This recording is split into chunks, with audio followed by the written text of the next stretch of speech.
നമസ്കാരം. മൈക്ക് മീഡിയയിൽ ഇന്നൊരു പുതിയ അതിഥി എത്തിയിട്ടുണ്ട്. മിമിക്രി വേദിയിലെ സജീവ സാന്നിധ്യമാണ് ഈ കലാകാരൻ. ടെലിവിഷൻ ഷോകളിലൂടെ ശ്രദ്ധേയനാണ്. വേദികളിൽ നിന്ന് വേദികളിലേക്ക് ഉയരങ്ങൾ കീഴടക്കിക്കൊണ്ടിരിക്കുന്ന പ്രിയപ്പെട്ട കലാകാരൻ അശ്വന്ത് അനിൽകുമാർ. നമസ്കാരം അശ്വന്ത്. നമസ്കാരം. എന്തൊക്കെയുണ്ട് വിശേഷം? സുഖല്ലേ? സുഖം. ഈ രാജ്യങ്ങളെല്ലാം സഞ്ചരിച്ച് ഇപ്പൊ ദുബായിലെത്തി. അതെ, അങ്ങനെയാണ് നമ്മുടെ കൈകളിലേക്ക് എത്തിയത്. എന്തായാലും ഒരിക്കൽ കൂടി സ്വാഗതം മൈക്ക് മീഡിയയിലേക്ക്. അപ്പോ ഇതുപോലുള്ള ഒരുപാട് കലാകാരന്മാരെ നമുക്ക് പരിചയപ്പെടുത്താൻ കഴിയുന്നുണ്ട്. അക്കൂട്ടത്തിൽ അശ്വന്തിനെയും ഞങ്ങൾക്ക് പരിചയപ്പെടുത്താൻ പറ്റുന്നു. പരിചയപ്പെടുത്തേണ്ട ആവശ്യമില്ല. കാര്യം എന്ന് വെച്ചാൽ സോഷ്യൽ മീഡിയയിലൊക്കെ വളരെ ആക്റ്റീവാണ്. TV ഷോയിലൂടെ സജീവമാണ്. ഞങ്ങൾക്ക് അറിയേണ്ടത് അശ്വന്ത് എങ്ങനെയാണ് ഈ മിമിക്രി മേഖലയിലേക്ക് എത്തിയത് എന്നുള്ളത്. അതിനൊരു സ്റ്റോറി എന്തായാലും ഉണ്ടാവും. ഉറപ്പായിട്ടും. അപ്പൊ അതിലൂടെ തന്നെ നമുക്ക് ആരംഭിക്കാം. ഞാന് 10ാം ക്ലാസ് വരെ മിമിക്രി ചെയ്യുമായിരുന്നു. അപ്പം കോമ്പറ്റീഷനൊക്കെ പോകും. ഫസ്റ്റ് കിട്ടിയിട്ടില്ല. എല്ലാ കോമ്പറ്റീഷനും സെക്കൻഡ് കിട്ടിയിട്ടുണ്ട്. അങ്ങനെ വെറുത്ത് നിർത്തിയതാണോ? വെറുത്ത് നിർത്തി. 2 വർഷത്തേക്ക് വെറുത്ത് നിർത്തി. പിന്നെ വീട്ടുകാരുടെ പ്രഷർ ഉള്ളതുകൊണ്ട് പഠിക്കാൻ പോയി. കുറച്ച് പഠിച്ച് രക്ഷപ്പെടണം തോന്നുന്നു. അങ്ങനെ പഠിച്ച് രക്ഷപ്പെട്ട് ബസേരിയസ് കോളേജിലെത്തി. അത് വീണ്ടും ഒരു ബ്രേക്ക് ത്രൂ ആയിരുന്നു. എൻ്റെ ഒരു ഫ്രണ്ട് സന്ദീപ് വീണ്ടും മിമിക്രിയിൽ എന്നെ പിക്കപ്പ് ചെയ്ത് കൊണ്ടുവന്നു. എൻ്റെ കൂടെ ഫുൾ ടൈം ഹെൽപ്പ് ചെയ്ത് തന്നു. അങ്ങനെ സന്ദീപ് പറഞ്ഞിട്ടാണ് ഫ്ലവേഴ്സ് ടിവിയിലെ കോമഡി ഉത്സവത്തിൽ നമ്മുടെ അടുത്ത് ആദ്യമായിട്ട് ഞാൻ അപ്ലൈ ചെയ്യുന്നത്. ആദ്യത്തെ ഓഡീഷൻ വന്നു, അപ്പൊ തന്നെ പറഞ്ഞു വിട്ടു. സെക്കൻഡ് ഓഡീഷൻ വന്നു, പറഞ്ഞു വിട്ടു. തേർഡ് ഓഡീഷൻ വന്നു, അതിനും പറഞ്ഞു വിട്ടു. 4ാമത്തെ ഓഡീഷൻ ഞാൻ പങ്കെടുക്കുന്നതിന് തൊട്ട് മുൻപ് എനിക്ക് MG യൂണിവേഴ്സിറ്റി കലോത്സവത്തിൽ 1ാം സ്ഥാനം കിട്ടി. ഫസ്റ്റ് ആദ്യമായിട്ട് അങ്ങനെ അടിയുകയാണ്. അപ്പോ അത് വിൻ ചെയ്തു. കോളേജ് അത്യാവശ്യം പേരൊക്കെ ഉണ്ടാക്കുന്ന സമയത്ത് കോമഡി ഉത്സവം അതിന്റെ പീക്ക് ടൈമിൽ നിൽക്കുന്നു. ആ സമയത്ത് സൗബിൻ എന്ന് പറഞ്ഞ ആക്ടറിന്റെ വോയിസ് അനുകരിച്ചു. അത് 4ാമത്തെ ഓഡീഷൻ സക്സസ് ആയി. അങ്ങനെ കിട്ടി. ആരായിരുന്നു ഓഡീഷൻ ചെയ്തത്? ഓഡീഷൻ ചെയ്തത് അന്ന് ഷിബു കൊഞ്ചിറ എന്ന് പറയുന്നത്. ഷിബു കൊഞ്ചിറ. അപ്പൊ എന്നെ ഒരുപാട് തെറി പറഞ്ഞിട്ടുണ്ടാവും ഉറപ്പായിട്ടും. ഇല്ല, ഒരിക്കലും പറഞ്ഞിട്ടില്ല. ഒരിക്കലും തെറി പറഞ്ഞിട്ടില്ല. കാരണം മനസ്സുകൊണ്ടെങ്കിലും പറഞ്ഞിട്ടുണ്ടാവും. ഇല്ലില്ല, കാരണം ആദ്യത്തെ വട്ടം മനസ്സിൽ ദേഷ്യം തോന്നി. കാരണം എന്താണ് നമ്മൾ സെലക്ട് ആവാത്തെന്നോർത്ത്. പിന്നെ നമ്മളെ കുറ്റം പറയുന്ന ആൾക്കാരുടെ വായിന്ന് തന്നെ നീ കൊള്ളാമെന്ന് പറഞ്ഞേക്കണം ആഗ്രഹം തോന്നി. അങ്ങനെ വീണ്ടും ശ്രമിച്ചുകൊണ്ടിരുന്നു. അക്സെപ്റ്റ് ചെയ്തു. പക്ഷെ ഒരു വട്ടം മാത്രം എനിക്ക് 4 ഓഡീഷൻ മാത്രം ശരിക്കും ക്യൂ നിൽക്കേണ്ട വന്നുള്ളൂ. പിന്നീട് ഇങ്ങോട്ട് വിളിച്ചു, സ്പോട്ട് ഡബ് ചെയ്യിപ്പിച്ചു. ഓരോ വട്ടം ഓരോന്ന് ചെയ്യുമ്പോഴും കറക്ഷൻ എന്ന് പറഞ്ഞ കാര്യം കൃത്യമായിട്ട് അവിടെ നിന്ന് കിട്ടി. ശിവചേട്ടനായാലും മിഥിലാജ് സാറായാലും എല്ലാവരും, സതീഷ് ഏട്ടൻ, ശരത് ആലപ്പുഴ, ആ ഒരു ഗ്രൂമിംഗ് ടീമിന്റെ അവിടെ വരെയുള്ള ആ യാത്രയാണ് സത്യം പറഞ്ഞാൽ അവിടെ വരെ എത്തിപ്പെടാനായിരുന്നു പാട്. അല്ല, ഇതിനകത്ത് വേറൊരു കാര്യമുണ്ട് അശ്വന്ത്. ഞാനിപ്പോഴും എന്റെ ഫോണിൽ സേവ് ചെയ്തിരിക്കുന്നത് അശ്വന്ത് സൗബിൻ എന്നാ. അതെ, ഒട്ടുമിക്ക എല്ലാ കൂട്ടുകാരും അങ്ങനെ തന്നെയാണ്. അപ്പൊ എന്തായാലും സൗബിന്റെ ശബ്ദത്തിലൂടെയാണ് താങ്കൾ മലയാളികൾ ഒരു മിമിക്രി കലാകാരൻ എന്നുള്ള നിലയിൽ തിരിച്ചറിഞ്ഞതും അംഗീകരിച്ചതും. അതിനുശേഷം സൗബിൻ അഭിനയിച്ച പല സിനിമകൾക്കും ഡബ് ചെയ്യാനുള്ള 7 സിനിമയ്ക്ക് ഡബ് ചെയ്യാൻ പറ്റി. അപ്പൊ ഇതെല്ലാം നമ്മൾ കോമഡി ഉത്സവത്തിന്റെ പല എപ്പിസോഡിലൂടെ പ്രേക്ഷകരുടെ മുന്നിലേക്ക് എത്തിച്ചാണ്. അപ്പൊ നമുക്ക് സൗബിന്റെ ശബ്ദത്തിൽ തന്നെ തുടങ്ങാം. ഓക്കെ. സൗബിക്ക ഇപ്പൊ ഈ ഫ്ലോറിലുണ്ട്. നമസ്കാരം ശിവച്ചേട്ടാ. നമസ്കാരം. സുഖമായിരിക്കും. ഷർട്ടൊക്കെ കൊള്ളാല്ലേ? ഷർട്ട് നല്ല ഷർട്ട്. ഈ കഴിഞ്ഞ ഇവിടെ ഇങ്ങോട്ട് വരാൻ നേരത്ത് വൈഫ് വാങ്ങി തന്നതാ. കൊള്ളാം. ഞാനൊരു വെറൈറ്റി കൊണ്ടാണ് ഞാൻ ഇങ്ങനത്തെ കളർ ഷർട്ട് വിളിച്ചത്. അപ്പൊ ശിവച്ചേട്ടനും ആ ഷർട്ട് വിളിച്ചേക്കുന്നത്. കുഴപ്പമില്ല. എന്തായാലും ഗ്ലാമറോയ്സ് നോക്കുമ്പോ എന്നിലേക്ക് വന്നുകൊണ്ട് ഞാൻ സേഫ് ആണ്. ഏതായാലും സന്തോഷം. വിഷു ഒക്കെ ആയിട്ട് എന്താ പരിപാടിയൊക്കെ ആണ്? പടക്കം പൊട്ടിച്ചായിരുന്ന? പടക്കം ഇവിടെ അങ്ങനെ അധികം പടക്കം പൊട്ടി ഞാൻ പടക്കം പൊട്ടിച്ചിട്ടല്ലേ പോകുന്നത്. കൂട്ടുകാരെല്ലാം കൂടെ ഓരോ പടക്കങ്ങൾ പൊട്ടിച്ച് അവര് മറ്റേ ഏറ് പടക്കം, മാലപ്പടക്കം ഒക്കെ പൊട്ടിച്ചു. ഞാൻ 2 വാണം പൊട്ടിച്ച് പോകുന്നത്. അതുപോലെ തന്നെ അശ്വിന്റെ മറ്റൊരു പ്രത്യേകത ഞാൻ നോക്കി കണ്ടതിൽ വെച്ച് എനിക്ക് എടുത്തു പറയാൻ പറ്റുന്ന കാര്യം, ഈ ന്യൂ ജനറേഷൻ താരങ്ങളുടെ ശബ്ദം വളരെ പെട്ടെന്ന് തന്നെ പഠിച്ച് അവതരിപ്പിക്കാൻ പറ്റുന്ന ഒരു കഴിവുള്ള ഒരാളാണ്. ഈ കഴിഞ്ഞ നമ്മുടെ ഇവിടെ ദുബായിലൊരു സ്റ്റേജ് ഷോയിൽ ഞാൻ കണ്ടതാണ്. സച്ചിൻ വാര്യയുടെ ശബ്ദം അനുകരിച്ച് പാടി ഗംഭീരമായിരുന്നു. ഇപ്പൊ നമുക്കിപ്പോ ഈ ട്രാക്ക് ഒന്നും പ്ലേ ചെയ്യാൻ പറ്റാത്തൊരു സൗകര്യക്കുറവുകൊണ്ടാണ്. എന്നാലും വേദിയിൽ അത് എനിക്ക് തോന്നുന്നു ആദ്യമായിട്ടാണെന്ന് തോന്നുന്നു അശ്വന്ത് അങ്ങനെ ഞാൻ ഇവിടെ വന്നിട്ട് പഠിച്ചത്. എന്തായാലും ഗംഭീരമായിരുന്നു. അത് ഞാൻ അന്ന് നേരിട്ട് പറയാൻ പറ്റിയില്ല. ഇപ്പോഴും ഞാൻ അത് പറയണം, ഞാൻ ഷോ കണ്ടതുകൊണ്ട്. അപ്പൊ തന്നെ ഇപ്പൊ അർജുൻ അശോകനെ പോലുള്ള പുതുമുഖ താരങ്ങളുടെ ശബ്ദമൊക്കെ അനുകരിച്ചു തുടങ്ങി. ഇപ്പൊ അർജുൻ അശോകന്റെ ട്രാക്ക് ഡബ് ചെയ്തു. അർജുൻ അശോകൻ അഭിനയിച്ച നായകനായിട്ട് അഭിനയിക്കുന്ന സിനിമയിൽ ഒരു നെഗറ്റീവ് ഷെയ്ഡുള്ള ഒരു ക്യാരക്ടർ ചെയ്യാൻ പറ്റിയിട്ടുണ്ട്. അപ്പൊ എന്തായാലും അത് നല്ല കാര്യം തന്നെയാണ്. സിനിമയിലേക്ക് ഒരു എൻട്രി കിട്ടി. അത് മിമിക്രി തന്നത് തന്നെയാണ്. അപ്പൊ മിമിക്രി കിട്ടി. പിന്നീട് നാദർഷിക്ക സിനിമയിലേക്ക് അസിസ്റ്റന്റ് ഡയറക്ടറായിട്ട് ഞാൻ ചോദിച്ചു. അദ്ദേഹം എനിക്ക് കുഴപ്പമില്ലാതെ അഭിനയിക്കാൻ കഴിവുള്ള, ഞങ്ങളെ കുറച്ച് വെബ് സീരീസ് ഒക്കെ കണ്ടിട്ടുള്ളതുകൊണ്ട് എന്നോട് അഭിനയിക്കാൻ പറഞ്ഞു. അങ്ങനെ അഭിനയിച്ചു. നല്ലൊരു സ്പേസ് തന്നെ വന്നു. ഈ വെബ് സീരീസിലേക്ക് വരാൻ ഞാൻ കാര്യം എന്ന് വെച്ചാൽ ഈ വെബ് സീരീസുമായിട്ട് ബന്ധപ്പെട്ട കുറെ കഥകൾ എനിക്ക് നേരിട്ട് അറിയാം. കാര്യം എന്ന് വെച്ചാൽ രാജേഷ് കടവന്ത്ര, ഷിഫാസ്, സമീർ ഒക്കെ ഉള്ള ഒരു അഖിൽ വൈക്കം ഒരു വലിയ ബെൽറ്റ് ആണല്ലോ. എനിക്കറിയാം, എന്റെ എല്ലാ കഥകളും ഞാൻ അറിയുന്ന ഒരാളാണ്. അപ്പോ അർജുൻ അശോകന്റെ ശബ്ദം കൂടി നമുക്കൊന്ന് കേൾക്കാം. അർജുൻ ചേട്ടന്റെ ഭ്രമയുഗം, ഇത് പകിട, ഇത് രണ്ടും കരുക്കള്. എറിയുമ്പോ വീഴുന്നതിന്റെ എണ്ണം നോക്കി കരു നിൽക്കണം. ആദ്യം കരുവെത്തുന്നാണ് ജയിക്കും. ഒക്കെ ഒരു ഭാഗ്യത്തിന്റെ കളിയാ. വിധിയുടെ താക്കോല് അങ്ങയുടെ കയ്യിലല്ലേ. ഒരുപാട് സന്തോഷം. വിശന്ന് പറഞ്ഞ് എനിക്ക് ഭക്ഷണം തരാൻ കാണിച്ച മനസ്സില്ല. എന്തായാലും നല്ലൊരു മനുഷ്യനാണ്. പോരെ? നന്നായിട്ടുണ്ട്, അടിപൊളി. അപ്പൊ ഞാൻ പറഞ്ഞില്ല, ഇപ്പൊ സിദ്ദിഖ് റോഷൻ, അശ്വന്ത്, ഷിഫാസ്, സമീർ, രാജേഷ് കടവന്തറ, ഇങ്ങനെ ഒരു ഗ്രൂപ്പ് ഓഫ് മിമിക്രിക്കാരുടെ ഒരു കൂട്ടായ്മ ഉണ്ട് നിങ്ങളുടെ ഇടയിൽ. കാര്യം എന്ന് വെച്ച് കഴിഞ്ഞാല് ഈ പറയുന്ന ടീമുകളെല്ലാം വളരെ അടുത്ത് നിൽക്കുന്ന ആളുകളാണ്, എല്ലാം ഷെയർ ചെയ്യുന്ന കൂട്ടത്തിലുള്ള. അപ്പൊ നിങ്ങളുടെ ഈ ഒരു കൂട്ടായ്മ എന്നാണല്ലോ നമ്മുടെ V4 വൈക്കം എന്ന് പറയുന്ന ഒരു കൂട്ടായ്മ ഉണ്ടാവുന്നു. അവിടെ നിങ്ങൾ വെബ് സീരീസുകൾ വരുന്നു, അതുപോലെ നിങ്ങളുടെ ഷോർട്ട് വീഡിയോസ് വരുന്നു. ഇപ്പൊ മഞ്ഞുമൽ ബോയ്സിന്റെ ഒരു വീഡിയോ ചെയ്തു, അത് നിങ്ങൾ തൊടുപുഴ ഭാഗത്ത് ഇവിടെ എന്തോ ആവശ്യത്തിന് പോയപ്പോ ഒരു പാറമല കണ്ടപ്പോ പെട്ടെന്ന് ക്രിയേറ്റ് ചെയ്തതാണ് അത്. ഇതെല്ലാം നമ്മൾ കാണുകയാണ്. അപ്പൊ നിങ്ങളൊരു ടീം വർക്ക് വളരെ ഗംഭീരമായിട്ട് പോവുകയാണ്. ഈ സുഹൃത്തുക്കളെ കുറിച്ചുള്ള താങ്കളുടെ വ്യക്തിപരമായ അഭിപ്രായം എന്താണ്? അവരില്ലെങ്കിൽ ഞാനില്ല ഇപ്പോഴും. കാരണം പക്ഷെ ഇത് പറഞ്ഞില്ല എന്നുണ്ടെങ്കിൽ ഇത് അത് കട്ടിട്ട് ഞാൻ പറയാം പറ്റി ഇപ്പൊ ഇങ്ങനെ പറയണമെന്ന്. അല്ല, സത്യം പറഞ്ഞു കഴിഞ്ഞാൽ V4 എന്ന് പറഞ്ഞ ടീം ഉണ്ടാക്കുന്ന തന്നെ ഞാൻ കോമഡി സത്യം എന്നുള്ള കണക്ഷൻ ആ സമയത്ത് എല്ലാവരും തമ്മിൽ ഇപ്പോഴും നമ്മുടെ ഗ്രൂപ്പ് എല്ലാ കാര്യങ്ങൾക്കും ആക്റ്റീവ് ആയിട്ട് നിൽക്കുന്നതാണ്. അപ്പം ഗ്രൂപ്പിലാണ് ഫസ്റ്റ് മെസ്സേജ് ഇടുന്നത്, ഇങ്ങനെ ഒരു വെബ് സീരീസ് ചെയ്യാൻ ഒരു പ്ലാൻ ഉണ്ട്, അപ്പോൾ എല്ലാവരും വരണമെന്നപ്പോൾ ഫസ്റ്റ് വന്ന മെസ്സേജാണ് ഷിഫാസിന്റെ. അതുവരെ എനിക്ക് ആ വ്യക്തിയായിട്ട് യാതൊരു കണക്ഷൻസും ഇല്ലാതിരുന്നതാണ്. ഷിഫാസായിട്ട് എനിക്ക് അങ്ങനെ കൂട്ടില്ല. സമീറാണ് പിന്നെയും കൂട്ടിടുന്നത്. പക്ഷെ അന്ന് ഞങ്ങൾക്ക് ഒരു വെബ് സീരീസ് എടുത്ത ഭാഗമായിട്ട് ഞങ്ങളുടെ കൂടെ വന്നൊരു സുഹൃത്ത് ഞങ്ങൾക്ക് ഒരു 1.5 ലക്ഷം രൂപയുടെ ഒരു നല്ലൊരു പണി തന്നപ്പോ അന്ന് ഞങ്ങൾ ആരുടെയും കയ്യിൽ പൈസ ഇല്ല. അപ്പം എന്റെ ബാധ്യത മുഴുവൻ എന്റെ തലയിലേക്കാണ് വീണത്. അപ്പം ആ സമയത്ത് അപ്പൊ എനിക്ക് 20 വയസ്സുണ്ട്. അപ്പൊ 20ാമത്തെ വയസ്സിന് ഞാനത് ഫേസ് ചെയ്യുമ്പോൾ ഞാൻ ഭയങ്കരമായിട്ട് മെന്റലി ഡൗൺ ആയി പോയത്. കാരണം എനിക്ക് വീട്ടിൽ പറയാൻ പറ്റില്ല. കാരണം ഇത് ചെയ്യരുതെന്ന് വീട്ടിൽ നിന്ന് പറഞ്ഞിട്ട് ഞങ്ങൾ എടുത്തിറങ്ങിയതാണ്. ആ സമയത്ത് എല്ലാവരും ഞങ്ങളൊരു 2 നില വീട്ടിൽ ഞങ്ങൾക്ക് താമസിച്ചിട്ട് അതിന്റെ തിരിച്ച് വാടക വെച്ചിട്ട് നമ്മൾ മേടിച്ചിട്ട് പോകാൻ നേരത്ത് ഞാൻ ആ വീട്ടിൽ നിന്ന് കരയണം എന്നൊരു മൊമെന്റിൽ നിന്ന സമയത്ത് എടുത്തുപോയ വണ്ടിയും കൊണ്ട് തിരിച്ചു വന്ന ആളാണ് ഷിഫാസ്. എന്റെ അടുത്ത് വന്നിട്ട് പറഞ്ഞടാ, ഇത് കഴിയുന്ന ടൈമിൽ നീ ഇത്ര നേരം ഒറ്റയ്ക്ക് നിന്നാണ്, അങ്ങനെ വിട്ടിട്ട് പോകാൻ തോന്നുന്നില്ല, ഞാനും കൂടെ നിൽക്കാം. എനിക്ക് ഞാൻ ഓട്ടോ ഓടിക്കാൻ പോകുന്നുണ്ട്, ഞാൻ സ്വിഗ്ഗി ഓടുന്നുണ്ട്, സമീർ ഷിഫാസ് നമുക്ക് കുറച്ച് കടങ്ങൾ തീർക്കാം. അതുപോലെ നന്ദു, സന്ദീപ്, ഇവർ രണ്ടുപേരും, അങ്ങനെ 4 പേരും കൂടെ നിന്നിട്ട് ഇപ്പൊ ഞങ്ങൾ ഈ വെബ് സീരീസിന് വേണ്ടി ഞങ്ങൾക്കൊരു 3-3.5 ലക്ഷം രൂപ ഞങ്ങൾ ഈ ഒരു കാലയളവിൽ ഇറക്കിയിട്ടുണ്ട്. പക്ഷെ ഞങ്ങൾക്ക് തിരിച്ചൊന്നും കിട്ടിയിട്ടില്ല. അപ്പോഴും ഞങ്ങളെല്ലാവരും നല്ല സിനിമ വരുമ്പോൾ ഞങ്ങൾ ഒരുമിച്ച് തിയേറ്ററിൽ പോയി കാണും എറണാകുളത്ത്. അപ്പൊ പോയി കാണാൻ നേരത്ത് ഷിഫാസും നന്ദുവും സന്ദീപും ഒക്കെ എൻ്റെ അടുത്ത് പറഞ്ഞൊരു കാര്യം, അവര് വിച്ചു എന്ന് ഞങ്ങളോട് അവന്മാരൊക്കെ എപ്പോഴും പറയുന്ന കാര്യമുണ്ട്, എന്തെങ്കിലും ഒരു ദിവസം ഒറ്റ പടം മതി വനിതാ വിനീതയില് V4 Vaikom entertainment proudly presence. അതാണ് ഞങ്ങളുടെ ഇപ്പോഴത്തെ ഡ്രീം. അതിന്റെ ആദ്യ പടി ഇപ്പൊ ഞങ്ങൾ അതിനകത്തേക്ക് എത്തുന്നു. അശ്വന്ത്, ഞാനൊരു കാര്യം പറഞ്ഞു, നമ്മള് ആഗ്രഹിച്ചാൽ നടക്കാത്തൊന്നുമില്ല. നമ്മൾ അതിനുവേണ്ടി കുറെ എഫേർട്ട് എടുക്കേണ്ടി വരും, അതിനകത്തൊരു സംശയമില്ല, അത് നടക്കും. ആ പ്രതീക്ഷ നിലനിർത്തുക, അതിനുവേണ്ടി പ്രയത്നിക്കുക, ഇത് ഉറപ്പായിട്ട് നടക്കുന്ന കാര്യത്തിൽ ഒരു സംശയമില്ല. ഇപ്പൊ നിലവിൽ എത്ര താരങ്ങളെ ശബ്ദം അനുകരിക്കും? 50 മുകളിൽ ചെയ്യും. അപ്പൊ ഒരു സ്റ്റേജിലേക്ക് വിളിച്ചു കഴിഞ്ഞാൽ ഒരു 2 എൻട്രി ഉറപ്പായിട്ടും ചെയ്യാൻ പറ്റും. ഒരു അരമണിക്കൂർ കൂടുതൽ നിന്ന് ആക്ടേഴ്സ് മാത്രം 50 പേരെ ചെയ്യും, സിംഗേഴ്സിന്റെ പേര്. അപ്പൊ ഈ സ്റ്റേജിൽ അനുകരിക്കുമ്പോൾ ഏറ്റവും കൂടുതൽ അഭിപ്രായം കിട്ടിയിട്ടുള്ള അല്ലെങ്കിൽ അഭിപ്രായം കിട്ടിക്കൊണ്ടിരിക്കുന്ന താരങ്ങളുടെ ഒരു ലിസ്റ്റ് ഉണ്ടാവും. അത് ഇപ്പൊ രമേഷ് പിഷാടി മുതൽ ഇങ്ങോട്ട് എനിക്കറിയാം, ഞാൻ ഷോസ് ഒക്കെ കാണുന്നുണ്ട്, നിങ്ങളുടെ വീഡിയോസ് ഒക്കെ കൃത്യമായിട്ട് വാച്ച് ചെയ്യുന്നുണ്ട്, എനിക്കത് അറിയാൻ പറ്റും. അപ്പൊ രമേഷ് പിഷാടി മുതൽ ഇങ്ങോട്ടുള്ള കുറെ താരങ്ങളുടെ ഒരു ചെയിൻ പോലെ ചെയ്യാറുണ്ട് സ്റ്റേജിൽ. അപ്പൊ നമുക്കൊരു 3-4 താരങ്ങളുടെ ശബ്ദം ഒന്ന്. അത് ന്യൂ ജനറേഷൻ നായകനന്മാരിൽ അണ്ണം പറയുന്നവർ ഞാൻ ചെയ്യാം. അത് ശരി. അപ്പൊ നമുക്കൊരു കാര്യം ചെയ്യാം, ദുൽഖർ തന്നെ സ്റ്റാർട്ട് ചെയ്യാം. ദുൽഖർ ചെയ്യാം. പെണ്ണുവിലയിൽ നിന്ന് കത്രീന ഒട്ടും വയ്യ, സുന്ദരിക്കുട്ടിയാ, കൊച്ചുപെണ്ണ്, 85 വയസ്സേ, കൊച്ചുപെണ്ണയും കുട്ടിയാണ്.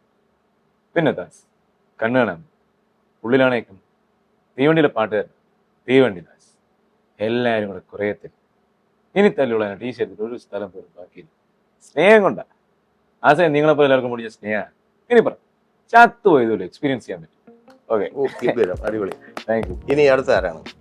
അടുത്ത നമുക്ക് ആസിഫ് അലി. എന്നെ മനസ്സിലായില്ല, ഞാൻ അമ്മച്ചിലൂടെ പെണ്ണുകളെ വന്ന അങ്ങ് ഹൈറേഞ്ച് ചെയ്തു. രക്തോട്ടം ഇല്ലാത്തതിൻ്റെ അത് നമ്മൾ ഈ തൊട്ടാവാടി ഇല്ല വെച്ചു, തൊട്ടാവാടി ദേവതാരും കരികുരി ഇച്ചിരി ചൂടിട്ട് വെള്ളം കുറച്ച് കുടിച്ചാൽ രക്തം തന്നെ സൂപ്പറായിട്ട് ഓടും. ഓ, എനിക്കിങ്ങനെ മാറ്റി നിർത്തി പറയാനായിട്ടൊന്നുമില്ല. ഇതുപോലെ ഒരു ചെടി വിട്ടുണ്ട്, അവരെ പെണ്ണൂടെ നോക്കിച്ചാൽ മതി. ഓക്കെ, അടിപൊളി. ഇനി ഇതിന്റെ ശബ്ദം പറയാം. സാറിനോട് ഞാൻ നേരത്തെ പറഞ്ഞാൽ പള്ളിക്ക് മുന്നിൽ നിന്നുകൊണ്ടാണ് പറയുന്നത്. കള്ളം പറഞ്ഞ എന്റെ കണ്ണുതാണ് കൊന്നത് ഞാൻ തന്നെ. ഈ റമദാ പള്ളിക്കാരനെ സാറിനെ കൊണ്ടുപോകാൻ പറ്റും, അങ്ങ് കൊണ്ടുപോകാൻ സാർ. എടാ മോനെ. ഈ ഹാസ്യ താരങ്ങളുടെ ശബ്ദമൊക്കെ പറയാലോ. സലീമേട്ട. പടക്കങ്ങൾ എനിക്ക് എന്നും ഒരു വീക്ക്നെസ് ആയിരുന്നു. As well as reason is possible. നിങ്ങൾക്ക് ആവശ്യമുള്ളത് പണമാണ്, എന്റെ കയ്യിൽ ആവശ്യത്തിൽ അധികമുള്ളതും പണമാണ്. അയ്യോ അങ്ങനെയൊന്നും പറഞ്ഞുകൂടാ. മോട്ടോർ വെഹിക്കിൾ ആക്ട് പ്രകാരം ഞാൻ വലത്തെ സൈഡിൽ ഇരിക്കാൻ പാടില്ലായിരുന്നു. ധർമ്മേന്ദ്ര 2 ചായ. അടിപൊളി. അന്യഭാഷാ താരങ്ങളുടെ ശബ്ദമൊക്കെ അനുകരിക്കും. തമിഴ്. ആരൊക്കെയാണ് പ്രധാനമായിട്ടും? പ്രധാനമായിട്ട് സൂര്യ, വിജയ് സേതുപതി, ധനുഷ്, വിക്രം, കമൽഹാസൻ. വേറെ ആരെങ്കിലും ഉണ്ടോ ഇനി? എസ് ജെ സൂര്യ റീസെന്റ് ലാസ്റ്റ് പഠിച്ചത്. അപ്പൊ എസ് ജെ സൂര്യയിൽ തന്നെ തുടങ്ങാം. എസ് ജെ സൂര്യയുടെ നമുക്ക് മാർക്കാൻ അടിക്കാം. என்னது சிலிக்கா பொம்பளை சோக்கு கேக்குதாடா பொம்பளை சோக்கு கேங்ஸ்டர்ல டிசிப்ளின் அடடடடா என்னடா பண்ணி வச்சிருக்க சிலிக்கா ഗംഭീരം. അപ്പൊ ഞാൻ പറഞ്ഞില്ല, നിങ്ങളുടെയൊക്കെ യാത്ര ഇങ്ങനെ നോക്കി കാണുമ്പോൾ സന്തോഷമുണ്ട്, അസൂയം തോന്നുന്നുണ്ട് കേട്ടോ. അസൂയത്തൊന്നും വേറെ ഒന്നും കൊണ്ടല്ല, നിങ്ങളുടെയൊക്കെ ഉയർച്ച കണ്ടു തന്നെയാണ്. അതിൽ അസൂയപ്പെടുന്ന ഒത്തിരി ആളുകളുണ്ട്. അപ്പോൾ അങ്ങനെ അസൂയപ്പെടുന്നവർക്ക് ഇനിയും അസൂയപ്പെടാനുള്ള അവസരങ്ങൾ നിങ്ങൾ ഉണ്ടാക്കിയെടുക്കണം. ഒരുപാട് രാജ്യങ്ങളിൽ പോകണം. എത്ര രാജ്യത്ത് പോയിട്ടുണ്ട് നിലവിലിപ്പോ? 10 പോയിട്ടുണ്ട്. പിന്നെ അശ്വന്തിന്റെ ഫാമിലി എനിക്ക് അടുത്തറിയാം, അല്ലാതെ ഏറ്റവും അടുത്തൊരു സുഹൃത്താണ്. അശ്വന്തിന്റെ അച്ഛൻ അനിൽ കുമാർ എന്ന് പറയുന്ന അദ്ദേഹം ഒരു പൊതുപ്രവർത്തകനാണ്. ഇവനെ ഏറ്റവും കൂടുതൽ വിചാരണ ചെയ്യുന്ന ഒരാള്. കാര്യം എന്ന് വെച്ചാൽ അത് ഈ പറയുന്ന പോലെ ചെയ്യുന്നത് നന്നാകണം എന്നുള്ളൊരു ആഗ്രഹം അദ്ദേഹത്തിനുള്ളത് കൊണ്ടാണ് അത് ചെയ്യുന്നത്. അപ്പൊ ഈ വീഡിയോ കാണുമ്പോ അല്ലേട്ടാ എന്റെ ഒരു ബിഗ് ഹായ്. അല്ല, അച്ഛൻ എന്ന് പറഞ്ഞ ആള്, ഞാനിപ്പം എന്റെ ഇൻസ്റ്റാഗ്രാം പേജിനകത്ത് ഞാൻ ഒരു വീഡിയോ ഇട്ട് കഴിഞ്ഞാൽ ചില എല്ലാ വീഡിയോസും കയറിയെന്ന് വരില്ല. ഇപ്പൊ ചില വീഡിയോസ് ഒരു 10,000-15,000 വ്യൂസ് കിട്ടും, ചിലതിന് 20,000 കിട്ടും. അതൊക്കെ മാറ്റി നിർത്തി കഴിഞ്ഞാൽ എനിക്ക് ഏറ്റവും കൂടുതൽ പബ്ലിസിറ്റി കിട്ടുന്ന എന്റെ അച്ഛനാണ്. കാരണം വൈക്കം താലൂക്കുള്ള എല്ലാവരും നമ്പർ അച്ഛന് പോകുന്നുണ്ട്. ബ്രോഡ്കാസ്റ്റിനകത്ത് നമുക്കൊരു 250 പേരാണല്ലോ ആഡ് ചെയ്യാൻ പറ്റും. അച്ഛൻ അങ്ങനെ 22 ബ്രോഡ്കാസ്റ്റ് ഉണ്ട്. അപ്പം ഇതെല്ലാം ഞാൻ എന്ത് ചെയ്ത് കഴിഞ്ഞാലും, ഇപ്പൊ ഞാനിപ്പോ ദുബായിൽ പോയേക്കണ സംഭവം ഞാൻ ഇൻസ്റ്റയിലൊന്നും ഷെയർ ചെയ്തിട്ടില്ല. ഞാൻ എത്തുന്നവരെ ഞാൻ ഷെയർ ചെയ്യാറില്ല. പക്ഷെ ഞാൻ ദുബായിൽ എത്തുന്നതിന് മുന്നേ ദുബായിലുള്ള അച്ഛന്റെ ഫ്രണ്ട്സ് ആരും എന്നോട് ഒന്ന് കണക്ട് ചെയ്യും. അനിൽ വിളിച്ച് പറഞ്ഞിട്ടുണ്ടായിരുന്നു, അല്ലെങ്കിൽ ഞാൻ വീഡിയോ കഴിഞ്ഞാൽ അപ്പ എന്നെ വിളിച്ചിട്ട് അച്ഛന്റെ പുതിയ വീഡിയോ ഉണ്ടല്ലോ. ഞാൻ പുതിയ എന്റെ വീഡിയോ ഒന്നും വന്നില്ലല്ലോ. അല്ല, അച്ഛൻ കഴിഞ്ഞ ദിവസം അയച്ചാണ്. അപ്പൊ പണ്ടത്തെ വീഡിയോ ആയിരിക്കും. അച്ഛന് രാവിലെ മറ്റേ റോസാപ്പൂവും മറ്റേ കൊക്കും നിൽക്കണ ഗുഡ് മോർണിംഗിന്റെ കൂടെ എന്റെ ഒരു വീഡിയോയും കൂടെ അയച്ചു കൊടുത്തിട്ടുണ്ട്. അതങ്ങനെയാണ്. ആളുണ്ട് വൈക്കത്ത്. എനിക്ക് ആ കാര്യത്തില് നോക്കണ്ട. അച്ഛൻ പിന്നെ ഒരു ഡ്രസ് ഇടുമ്പോ പോലും, കോസ്റ്റ്യൂം ഇടുമ്പോ പോലും ഭയങ്കരമായിട്ട്. അതാണ് ഞാൻ പറഞ്ഞത്, കൃത്യമായി ജഡ്ജ് ചെയ്യുന്ന ഒരാളാണ്. അതാണ് അതൊരു വലിയ കാര്യം തന്നെ. നമ്മൾ തമിഴിൽ നിൽക്കുകയാണ് ഇപ്പൊ എസ് ജെ സൂര്യ മാത്രമേ, ബാക്കി കൂടെ വിജയ് സേതുപതി ഉൾപ്പെടെയുള്ള താരങ്ങളുണ്ട്. അപ്പൊ അതിലേക്ക് പോയാലോ? വിജയ് സേതുപതി நானும் ரவுடிதான். அன்பர் அவனுக்கு தெரிஞ்ச ஃப்ரெண்ட் இருப்பான், லவ் பண்ணி வச்சுக்கோயே. அந்த பொண்ணை அப்படியே அவன் கூட அங்கேயே விட்டு விளங்கிட்டு போன உனக்கு அந்த பொண்ணை எவ்வளவு அளவு பிடிச்சாலும் சரி, அதை விட நான் பேசுது நீ பேசுது, நான் மெசேஜ் பண்ணது நீ மெசேஜ் பண்ணது, நான் கால் பண்ண நீ கால் பண்ண, நான் வெளியே கால் பண்ண நீ வெளியே கால், இதுக்கெல்லாம் பேர் என்ன தெரியுமா? டேய் லவ்னு 1000 பிரச்சனை பிறக்கும், சண்டை வரத்தான் செய்ய, கேப் விழத்தான் செய்யும். அந்த கேப்ல தான் நான் அவளை மிஸ் பண்ணுவேன், அவ என்ன மிஸ் பண்ணுவேன். இங்க லவ் கொஞ்சம் டெவலப்பாக இன்னும் கொஞ்சம் ஸ்ட்ராங் ஆகுவேன். அந்த கேப்ல தான் நீ வச்சுக்க. உனக்கெல்லாம் 10 வயசு பிரச்சனை கிடையாதுடா. என்னது அங்கே சுத்திங்களுக்கு அதுக்காக நான் உண்மையா பண்ணி இங்கே வச்சுக்க. ஏய் அறியோக்கே வேவே சூர்யா. நானும் செங்கிற்காக இந்த கேஸ் எடுக்க பேசுறேன். ஒரு இன்னசென்டான ட்ரைபல் உனக்கு ஜஸ்டிஸ் கிடைக்கிறதுக்கு போராடிட்டு இன்னைக்கு சிங்கிள் 4 பேர் பொண்ணுக்காக போராடுவேன். கோர்ட்ல நெடி கிடைக்கலாம், ரோட்ல இறங்கி போராடுவேன். போராடக்கு லோனுக்கு ஒரு வெப்பன், தட்ஸ் ஆல். ராஜா கண்ணுக்கு சாவுக்கு காரணமான ஒவ்வொருத்தனையும் நான் விட மாட்டேன். அடிபொலி. நீ அடுத்த விஜய். என் நெஞ்சில் கொடியேறகா என்னோட அன்பா இருக்க நண்பர் நண்பிக எல்லாருக்கும் வணக்கம். இல்ல நான் ரொம்ப சந்தோஷமாட்டே இருக்கேன். ஏன்னா இந்த மைக் மீடியாவில் இந்த ஒரு இன்டர்வியூக்கு என்னை கூப்பிட்டதுக்கு ரொம்ப நன்றி, வணக்கம். ஷிப்பு பஞ்சிரா வந்து என்னோட ரொம்ப க்ளோஸ் ஃப்ரெண்ட், நல்ல மனுஷங்க, ரொம்ப நல்ல மனுஷன். എല്ലാവർക്കും വണക്കം, നന്ദി. പക്ഷെ എനിക്ക് സന്തോഷം, വിജയ് എന്റെ പേര് പറഞ്ഞല്ലോ, എനിക്ക് പറയാലോ അത്. അപ്പൊ ഇത് ഞാൻ ഓഡിയോ കട്ട് ചെയ്ത് ഞാൻ വാട്സാപ്പിൽ വിജയ് എന്നെ കുറിച്ച് സംസാരിച്ചു, വിശ്വസിക്കും. ലൈവ് പറഞ്ഞപ്പോൾ വിനായകൻ ചേട്ടൻ. എന്താണ് ഷിബു ഇവിടെ നടക്കണത്? എന്താ നടക്കണത്? ഇത് ഇന്റർവ്യൂ എന്ന് പറഞ്ഞിട്ട് ഇവിടെ ഇത് മൊത്തം ഇവിടെ ഫുള്ള് കളർഫുൾ ആണ്. എനിക്കൊന്നും മനസ്സിലാവില്ല, ഞാൻ വേറെ ട്രിപ്പിൽ നിക്കണേന്ന്. എന്തൊക്കെ ഇവിടെ നടക്കണത്? എന്താ മൈക്ക് മീഡിയ? മൈക്ക് മീഡിയ എന്ന് പറഞ്ഞാൽ എന്താ സംഭവം? എനിക്ക് പറഞ്ഞു. മൈക്ക് മീഡിയ ഒരു സോഷ്യൽ മീഡിയ പ്ലാറ്റ്ഫോം ആണ്.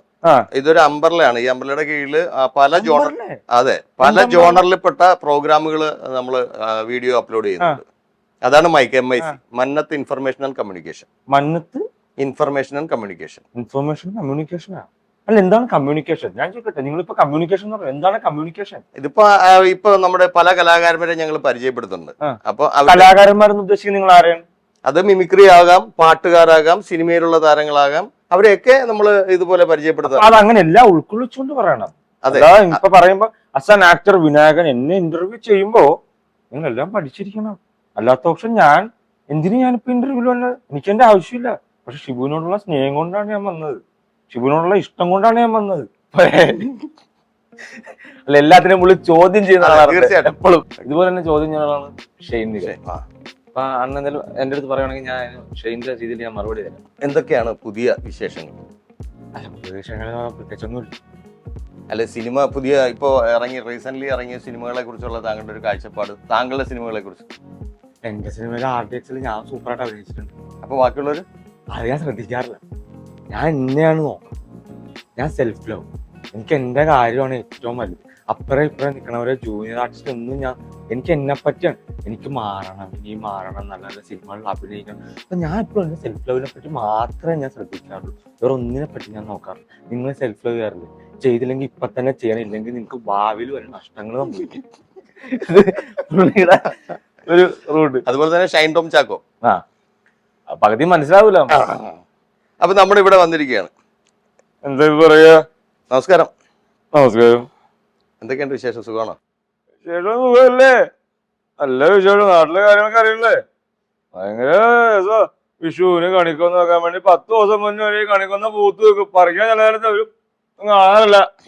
കണിക്കൊന്ന ലക്കം പറയാൻ പറ്റില്ല. ഉണ്ണിയോട് പറയാനില്ല. തവണ കണിക്കൊന്ന് വെച്ചിട്ടില്ല വീട്ടില്. ഞാൻ ചീമക്കൊന്നിനെ അമ്മ കെട്ടി വെച്ചു. നമ്മള് ക്രിസ്ത്യനല്ലേ കാണണേ.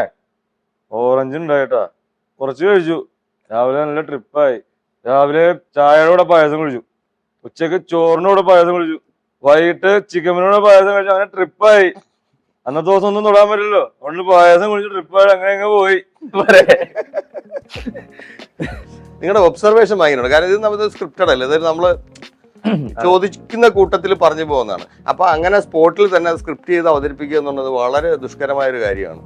അപ്പോൾ അതിലും ഈ എനിക്കറിയാം അശ്വന്ത് നിങ്ങളുടെ വെബ് സീരീസുമായിട്ട് ബന്ധപ്പെട്ട് നിങ്ങൾ തന്നെയാണ് അതിന്റെ സ്ക്രിപ്റ്റും കാര്യങ്ങളൊക്കെ ചെയ്യുന്നതൊക്കെ.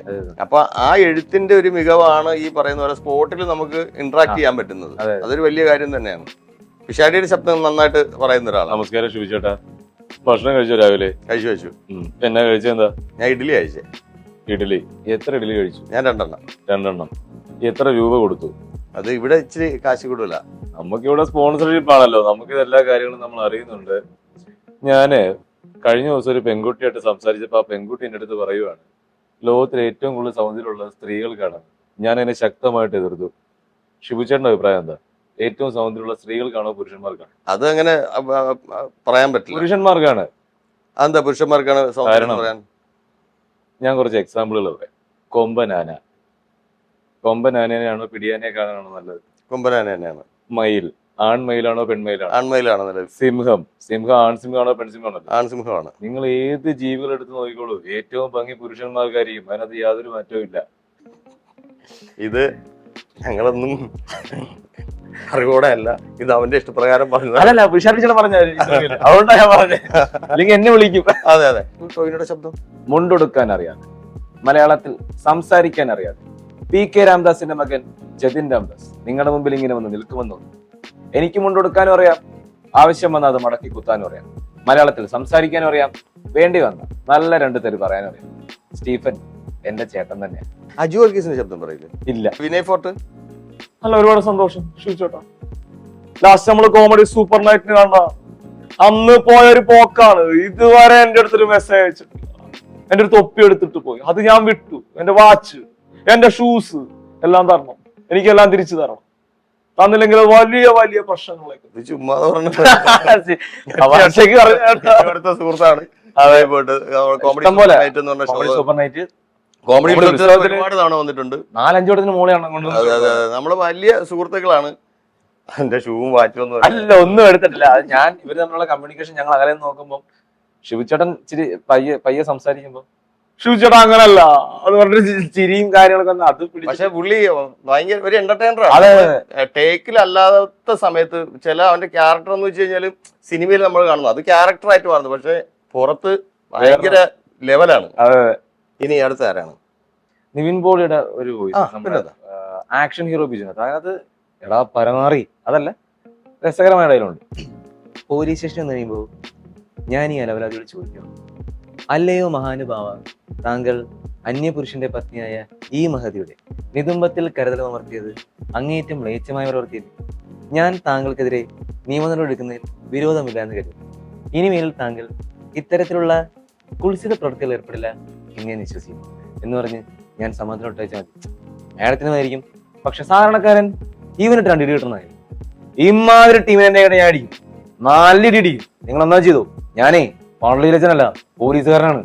അടിപൊളി, സൂപ്പറായിട്ടുണ്ട്. ഇനി ആ നസ്ലിന്റെ ശബ്ദം കൊണ്ട് പറയും. നീ എനിക്കത് നിന്റെ ഫോൺ തരണം, എന്നെ ജോലിക്ക് റെഫർ ചെയ്യും, നിന്റെ ഫ്ലാറ്റിലേക്കൊക്കെ ക്ഷണിക്കും. ഇപ്പത്തെ എനിക്ക് CV ഒക്കെ ഉണ്ടാക്കിട്ട് എനിക്ക് വേണ്ടി ഇതിനു മുമ്പ് ആരും ഇങ്ങനെ ചെയ്തു തന്നിട്ടില്ല. അല്ല ഇതിന്റെയൊക്കെ അർത്ഥം എന്താണ്? പിന്നെ നിനക്ക് മറ്റു ഡയലോഗ് പറയാറുന്നില്ല ഒരു ഭംഗിക്ക്, നിനക്ക് എന്നെയൊക്കെ നല്ല ചെക്കനെ കിട്ടുന്നു. അപ്പൊ ഇനിയിപ്പോ പുതിയ പുതിയ താരങ്ങൾ വരുന്നതിനനുസരിച്ച് പുതിയ പുതിയ ശബ്ദം, പുതിയ പുതിയ സിനിമകൾ ഇറങ്ങുന്നതനുസരിച്ച് വരുന്നു. അപ്പൊ പഴയ താരങ്ങളെയൊന്നും മറന്നില്ല. അതിങ്ങനെ അതെ അതെ, അങ്ങനെ തന്നെ പോണം. ഈ പറഞ്ഞ പോലെ ആഷിക പറഞ്ഞ സ്ഥലത്ത് തന്നെയാണ് ഞാനും പറയുന്നത്. അതേ സെയിം വാക്ക് തന്നെ, വീണ്ടും വീണ്ടും പുതിയ പുതിയ താരങ്ങളെ ശബ്ദം ചെയ്ത് പഠിക്കുക, അതിലൂടെ യാത്ര ചെയ്യുക, ഒരുപാട് ഒരുപാട് ഉയരങ്ങളിലെത്തുക. അല്ല, ഈ വന്ന വഴികൾ മറക്കാതെ, അല്ലെങ്കിൽ വന്ന വഴിയിൽ നമ്മളെ സഹായിച്ചവരെ ഇപ്പോഴും മനസ്സിൽ ഓർത്തുകൊണ്ട് തന്നെ ഈ യാത്ര മുന്നോട്ട് പോകും. ആ യാത്ര വിജയത്തിലേക്ക് തന്നെയായിരിക്കും, ഒരു സംശയമില്ല. അപ്പോ എന്തായാലും ജീവിത വഴിയിൽ വിജയങ്ങൾ മാത്രം ഉണ്ടാകട്ടെ, അതിനുവേണ്ടി പ്രാർത്ഥിക്കുന്നു. ഒരുപാട് ഒരുപാട് ഉയരങ്ങൾ കീഴടക്കാൻ സാധിക്കട്ടെ. Thank you. അശ്വന്ത് അനിൽകുമാർ എന്ന ഈ വൈക്കുകാരന് മൈക്ക് മീഡിയയുടെ എല്ലാവിധ ഭാവുകങ്ങളും നേരുന്നു, ആശംസകൾ. Thank you. എന്നെയും ഈ മൈക്ക് മീഡിയയുടെ ഒരു ഇന്റർവ്യൂവിന് വിളിച്ചത് ഒരുപാട് സന്തോഷം. ഇതിന്റെ ഭാഗമാകാൻ സാധിച്ചത് എനിക്കും അതിയായ സന്തോഷം. ഷിബോണ്ണന്റെ ഒരു ഇന്റർവ്യൂ അങ്ങനെ കാണാൻ വിളിച്ചത് അതിയായ സന്തോഷം. അപ്പൊ എന്തായാലും മൈക്ക് മീഡിയ നിങ്ങൾ കാണുക. ഞങ്ങളുടെ ഫേസ്ബുക്ക് പേജ്, ഇൻസ്റ്റാ പേജ് ഒക്കെ ഫോളോ ചെയ്യുക. ടിക്ടോക്കിലുണ്ട് ഞങ്ങൾ മൈക്ക് മീഡിയയുടെ പല ചാനൽസും, ഒപ്പം യൂട്യൂബിലും ഉണ്ട്. ചാനൽ സബ്സ്ക്രൈബ് ചെയ്യുക. ഈ പറഞ്ഞ പോലെ ഞങ്ങളെ സപ്പോർട്ട് ചെയ്യുക. Thank you so much.